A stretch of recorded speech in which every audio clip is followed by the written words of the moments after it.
What's up, Soul Family? Coming at you with another collective reading. This one's gonna be on.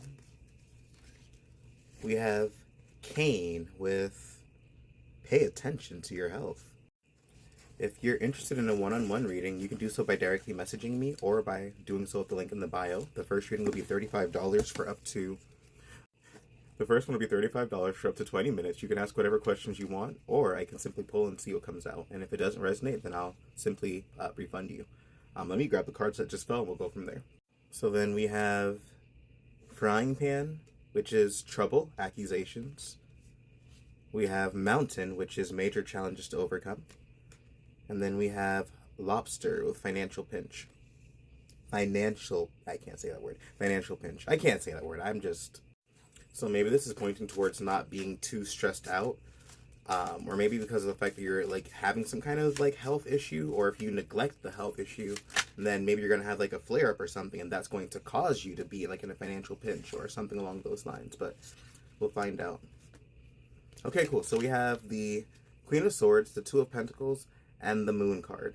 So this makes me feel like you have to be very mindful of not doing too much and overexerting yourself. So maybe there's something that you have like that's chronic, or maybe you have the issue of doing too much and then not giving your body a chance to recover, or balancing things out. Maybe you're trying to be too logical in your approach to getting money to the point where you're burning yourself out, or you're not allowing yourself to rest. It's like sometimes you can be a little bit too logical with how you're trying to obtain something, and not like giving yourself a chance to actually maintain, I guess, the flow of money versus trying to force things. Sometimes it's like we take like the first offer that we get, and that can and I wouldn't say that that's the energy.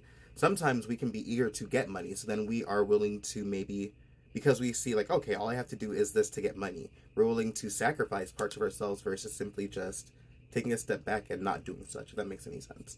And then in addition to that, it makes me feel like with the Queen of Swords, you have the energy of needing to be very rational and needing to be very intelligent with like what you are balancing, like what you're planning and like what you're doing, versus just kind of doing everything. Sometimes the most intelligent thing we can do is balance out like where we're putting our attention and our energy versus trying to do everything at once and then crumbling under the load and the weight of everything that we are trying to maintain.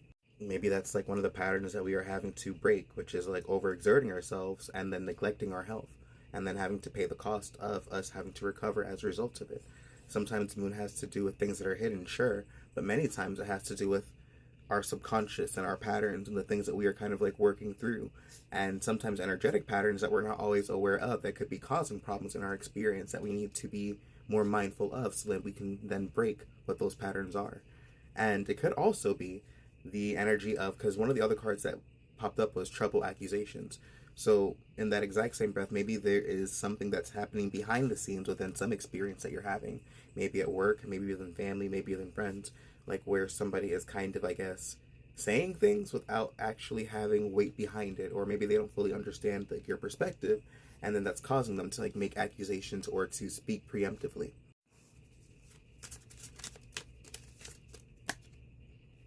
And then we have the Temperance card. So this is a card of being very calm and patient and not having to like rush things. So maybe this is the energy of, in stillness, sometimes we're able to have like, if we're not pushing a rocket too far in one direction, like if we're not trying to force, a manifestation to come in one way, and we're actually in a neutral stance and we allow something that could be better to come into our experience. So sometimes we tend to have, like, we as humans don't know all the ways that money can come into our experience, right? So when we're trying to manifest or call money in, sometimes we're like, okay, it has to be this way, it has to be that way. And by doing such, it's kind of like we're pushing too much energy towards one outcome. When in reality, when we're kind of sometimes neutral, we then allow ourselves to kind of accept what could be an easier or a more aligned way to receive abundance. So this makes me feel as if like part of the energy of being calm, being patient, and finding the best way to access stillness to allow like a different, maybe, I guess, remedy to come into your experience for like whatever you're experiencing.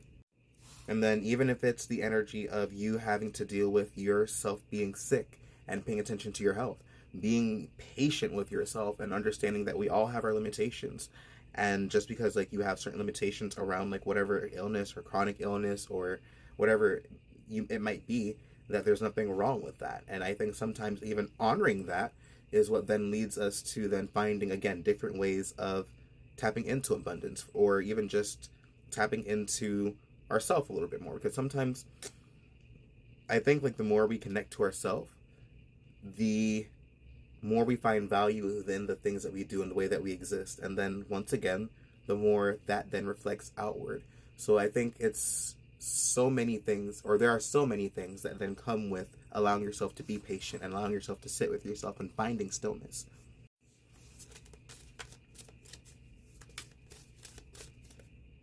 Okay, I guess these are the last three, and then I'll pull the bar. The bottom of the deck is here. So we have. This is the fourth time the Empress has made an appearance. My favorite card, or one of my favorite cards. And then we have the Nine of Cups, the High Priestess, and Nine of Wands. So let me kind of organize this a bit. But this is all about our wishes being fulfilled, and using our intuition to get to that point, and allowing ourselves to trust like what our intuition's calling us towards, versus kind of forcing things. And then we also have, so we have both the High Priestess, the Moon, and the Nine of Cups, or all three of both. We have all of these. So this is definitely pointing towards like using your intuition to navigate through like whatever is hidden. Both the High Priestess and the Moon card have the energy of being in the darkness for a reason, because our intuition is what guides our way through that. It's like the more we kind of just trust, okay, I just feel like I should do that. I just feel like I should do this.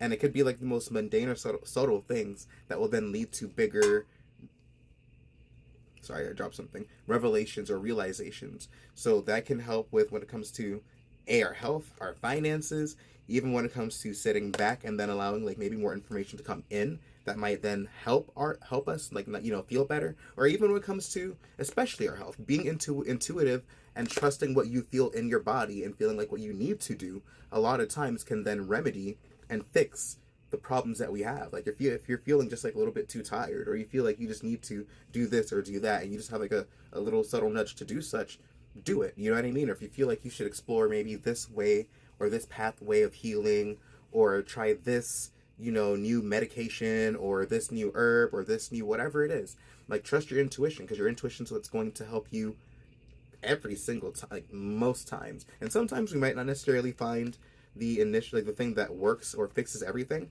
Sometimes it can then lead us down a pathway that will then open up a way to get us to the overall manifestation of what we want.